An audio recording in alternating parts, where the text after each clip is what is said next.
Okay दोस्तों, आज का हमारा जो टॉपिक है वो है कैपेसिटर। ये इलेक्ट्रॉनिक सर्किट्स का एक बहुत ही इम्पोर्टेंट पैसिव कंपोनेंट है, जिसके कि नाम से ही पता चलता है कि कैपेसिटर बना है कैपेसिटी से। कैपेसिटी मतलब अगर कोई कोई आइटम्स, कोई चीज़ किसी चीज़ को होल्ड करने की क्षमता रखता है ना, तो उसको हम उसकी कैपेसिटी से जानते हैं कि उसकी कैपेसिटी उतनी है।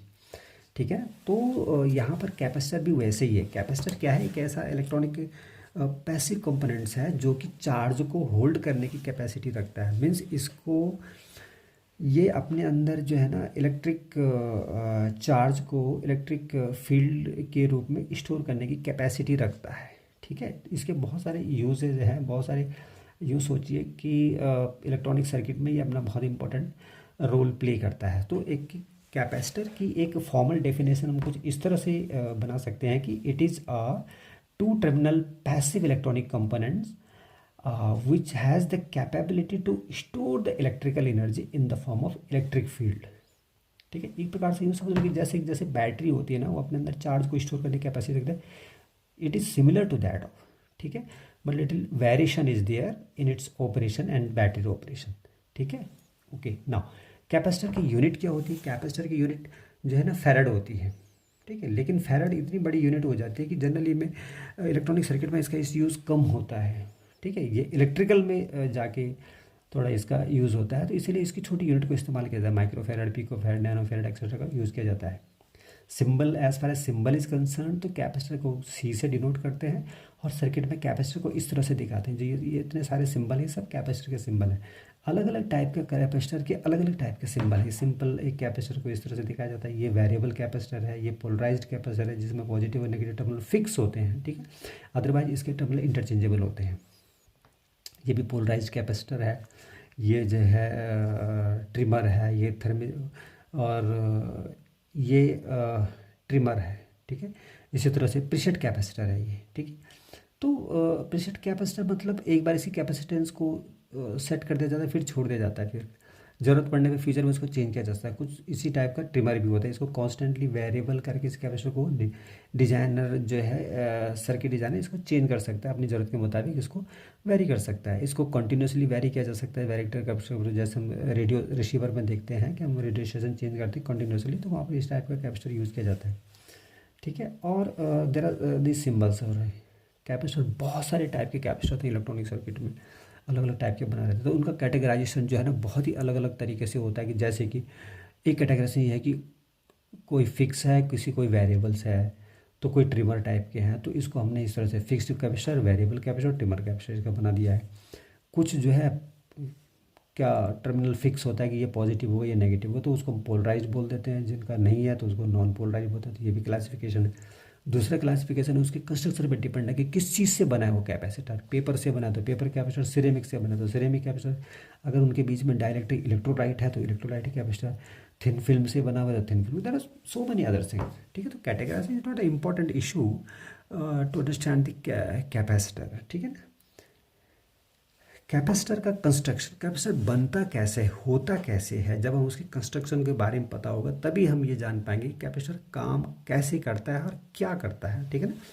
तो देखो, अगर मेरे पास सपोज करो ये दो प्लेट है, मेटालिक प्लेट है। ठीक है। जैसे कि इसकी डेफिनेशन से पता चलता है कि इसमें जो है दो अलग अलग चार्ज की प्लेटें को इकट्ठा करके इस तरह से कैपेसिटर बनाया जाता है। देखो मेरे पास फिलहाल अभी दो प्लेटें हैं। ठीक है। अभी मुझे इसको एक को पॉजिटिव चार्ज करना है, एक को नेगेटिव चार्ज करना है। तो मेरे पास दो तरीके हैं। या तो मैं यहाँ से इलेक्ट्रॉन हटाऊँ और इसके अंदर डाल दूँ। जब यहाँ से इलेक्ट्रॉन हटेंगे तो इस पर कौन सा चार्ज आएगा? पॉजिटिव चार्ज आ जाएगा। और जब इलेक्ट्रॉन इसके अंदर जाएंगे तो इस पर क्या चार्ज आएगा? नेगेटिव चार्ज आ जाएगा। ठीक है। इस तरह से ये चार्ज, अब ये प्लेट पॉजिटिव चार्ज होगी, नेगेटिव चार्ज होगी। नाउ दूसरा तरीका क्या है कि मैं इन प्लेटों को बैटरी से जोड़ दूं, तो ये बैटरी का पॉजिटिव टर्मिनल इसको पॉजिटिव चार्ज कर देगा, इसको नेगेटिव टर्मिनल इसको नेगेटिव चार्ज कर देगा। दोनों चार्ज। नाउ अब क्या है, इन प्लेटों के अंदर हमने चार्ज भर दिया है, बट अब इस चार्ज को होल्ड करके रखना है। होल्ड करने के लिए क्या ज़रूरी है कि मैं इन दोनों प्लेटों को एक दूसरे के नज़दीक ले आ जाता हूँ। तब क्या होता है, जो ये पॉजिटिव भी नेगेटिव भी एक दूसरे को खींच के रखते हैं। अच्छा, मिल भी नहीं पाते हैं, दूर भी नहीं जा पाते, इसीलिए वो एनर्जी को एकदम पकड़ के रखते हैं एक दूसरे को। देखो चार्ज उसके अंदर डाल दिया, it's good things. Now charge को होल्ड करके रखना है, इसके लिए जरूरी है कि दोनों प्लेटें एक दूसरे के नज़दीक हों, ठीक है। उनको they should not be touching to each other, otherwise इससे कोई मीनिंग। तो जब वो उन दोनों को नज़दीक इस तरह से रखा जाता है तो उनके बीच में एक इलेक्ट्रिक फील्ड स्टेब्लिश हो जाता है, पॉजिटिव और नेगेटिव इलेक्ट्रिक फील्ड स्टेब्लिश। तो that energy is being stored by this capacitor in terms of electric field, ठीक है, ये है। अच्छा, अभी मुझे उसकी कैपेसिटेंस बढ़ानी, मैं ये चाहता हूँ कि ये और ज़्यादा चार्ज होल्ड कर सके more than what it is holding this time. तो इसके लिए उनके बीच में डायरेक्ट्रिक डाल दो। जैसे ही डायरेक्ट्रिक डालते हैं इसके अंदर चार्ज होल्डिंग कैपेबिलिटी बढ़ जाती है, मतलब जितना चार्ज अभी पड़ा हुआ है इसके अंदर और चार्ज इसके अंदर डाला जा सकता है। तो डायलेक्ट्रिक डालने से इसकी चार्ज होल्डिंग कैपेसिटी बढ़ जाती है, ठीक है। तो जनरली कैपेसिटर को आपको इस तरह से समझना बहुत ज़रूरी है कि कैपेसिटर ये होता है और इस तरीके से चार्ज को होल्ड करके रखता है। नाउ कैपेसिटेंस, कैपेसिटर की जो कैपेसिटिंग चार्ज होल्डिंग कैपेसिटी को ही हम कैपेसिटेंस बोलते हैं। उसको अफेक्ट करने वाले पैरामीटर क्या क्या है उसको हम स्टडी करेंगे। देखो कैपेसिटी फॉर्मूला क्या है, सपोज करो मैं ये छोटी प्लेटें मैंने ली तो इनके अंदर कम चार्ज आएगा, बड़ी प्लेटें लेंगे तो ज़्यादा चार्ज आएगा। तो obviously capacitance is directly proportional to area of the plate. भाई बड़ी प्लेट में ज़्यादा चार्ज होल्ड कर सकेंगे ना, हम ज़्यादा चार्ज एक्यूमुलेट कर सकते हैं। तो ऑब्वियसली तो ज़्यादा चार्ज मतलब ज़्यादा कैपेसिटेंस, तो डायरेक्टली प्रोपोर्शनल टू ए। हाँ, अब डिस्टेंस देखो, सपोज करो ये दोनों एक जैसे प्लेटें थी पर यहाँ पर मैंने डिस्टेंस कम रखी है D1, यहाँ पर डिस्टेंस ज़्यादा रखी है। तो क्या होगा, अगर डिस्टेंस नज़दीक रखेंगे तो उनके बीच में electric field, strong electric field बनेगा, वो एनर्जी को बिल्कुल भी नहीं जाने देगा। It means it has better holding, charge holding capacity, ठीक है। तो दैट इज़ वाई, और दूर करेंगे तो उसका इलेक्ट्रिक फील्ड कम हो जाएगा, तो लेस चार्ज होल्डिंग कैपेबिलिटी। तो कहने मतलब distance between the plate is reversely proportional to capacity of the capacitor. So this formula इस तरह से बन जाता है A/D। अगर हम प्रोपोर्शनल को साइन हटाते हैं तो epsilon 0 A/D। This is very very very important formula in terms of capacitance. C is equal to epsilon 0 A/D, where epsilon 0 is the dielectric constant of the material between the plate, ठीक है। तो this is the formula of capacitance in terms of is physical parameter of the capacitor. Now there are more another formula for capacitance. C is equal to Q/V।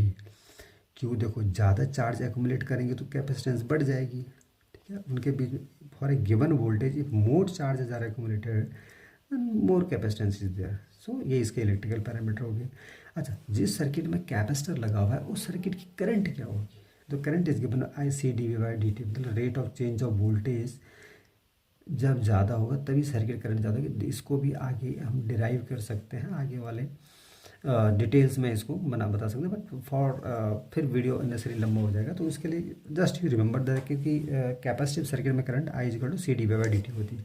अच्छा, it is holding the, as I told you, capacitor is holding the energy in terms of electric charge. तो what is the value of that energy, that energy is given by half of CB²।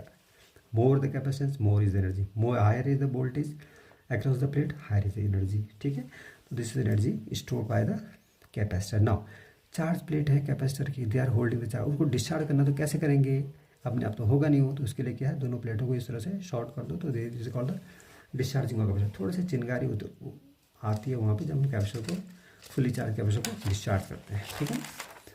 Now अभी देखो हमें capacitance ज़्यादा चाहिए कम चाहिए, तो एक capacitor से तो बात बनेगा नहीं, एक कैपेसिटर तो हम बना नहीं सकते अकेला। तो इसीलिए जो है कम्बिनेशन ऑफ कैपेसिटर को यूज़ किया जाता है रिक्वायर्ड वैल्यू ऑफ कैपेसिटेंस प्राप्त करने के लिए। सपोज करो capacitance are connected in series C1 and C2। अब इनका टोटल कैपेसिटेंस कितना होगा, CT is equal to 1/C1 + 1/C2।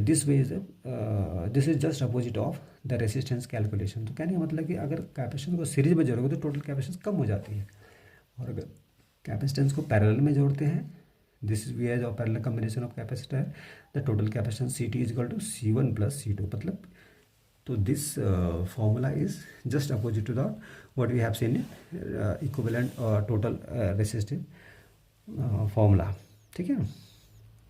Simple है, इसमें कोई ज़्यादा कॉम्प्लिकेशन नहीं है।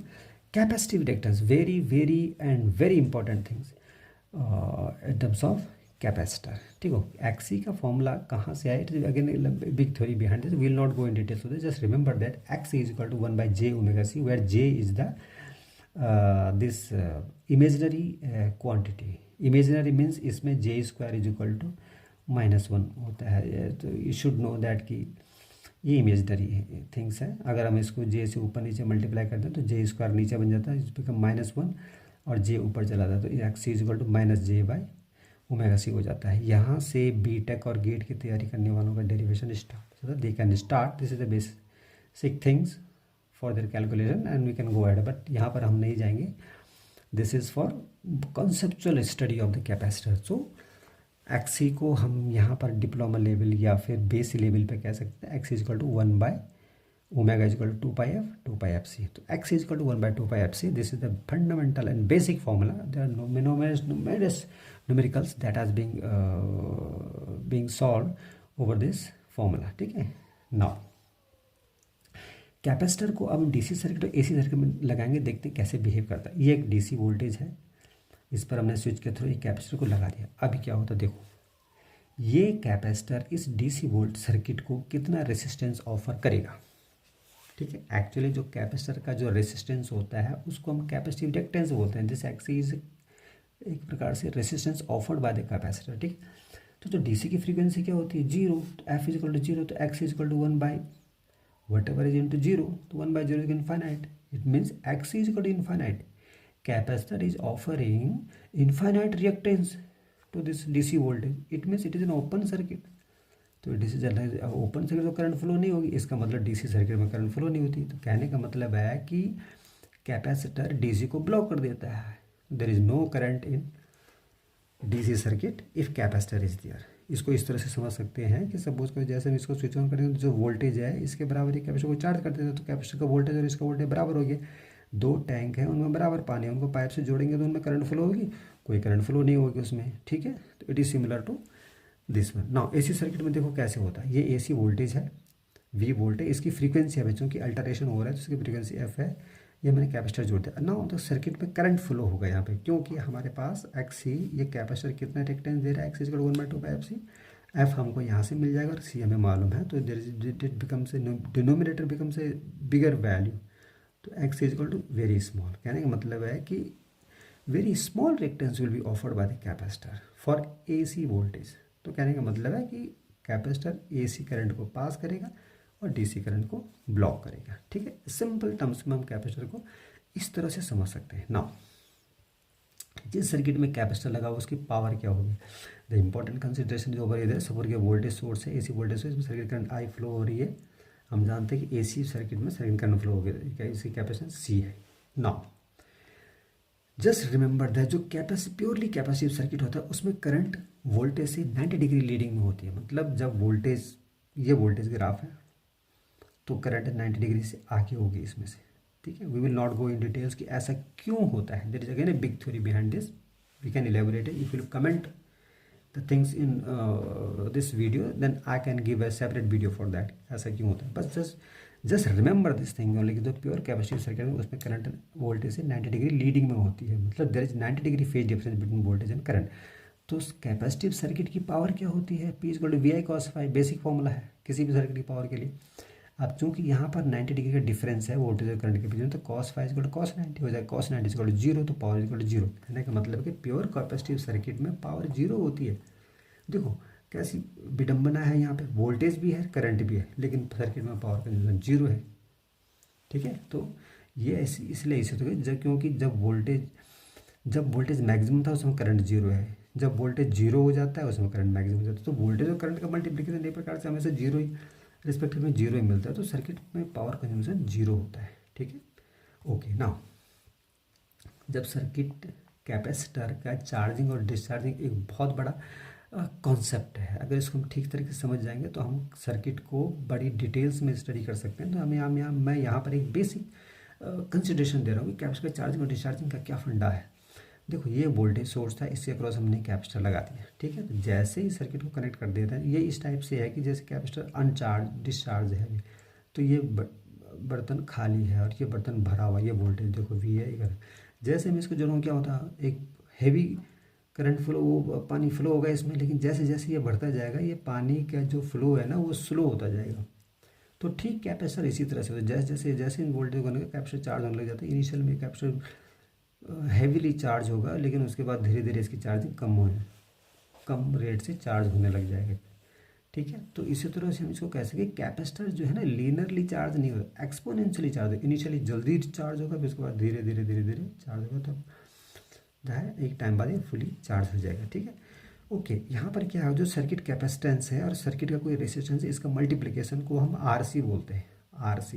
आर इंटू सी, उसकी यूनिट टाइम होती है।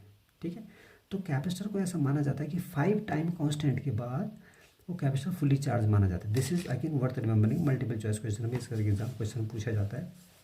5 RC के बाद कैपेसिटर को फुल्ली चार्ज माना जाता है। इसी तरह डिस्चार्जिंग के लिए देखो, ये कैपेसिटर चार्ज था, इसको हमने डिस्चार्ज करने के लिए डिस्कनेक्ट कर दिया। तो जैसे ही सर्किट को इस तरह से क्लोज करते हैं, कैपेसिटर एक तेजी से डिस्चार्ज होता है, उसके बाद धीरे धीरे धीरे धीरे डिस्चार्ज होता है, मतलब एक्सपोनेंशियल डिस्चार्जिंग अगेन। तो remember this, capacitor charging and 5 time constant के बाद ये कैपेसिटर डिस्चार्ज हो जाता है। तो remember this thing, capacitor get charge exponentially and get discharge exponentially after 5 time constant it get fully charge and 5 time constant it get fully discharged. There are so many other things to study about the capacitor, बहुत सारी चीज़ें study करने के लिए, but एक छोटा सा video और फंडामेंटल वीडियो बनाने के लिए एक कैपेसिटर के बारे में इतना कुछ जान लेना काफ़ी है। अगर और डिटेल्स में चाहिए तो कमेंट में लिखिए, मैं इसके बारे में और भी डिटेल्स जो है वीडियो बना सकता हूँ, जो कि गेट और इंजीनियरिंग स्टूडेंट के लिए बहुत ही यूज़फुल होगा।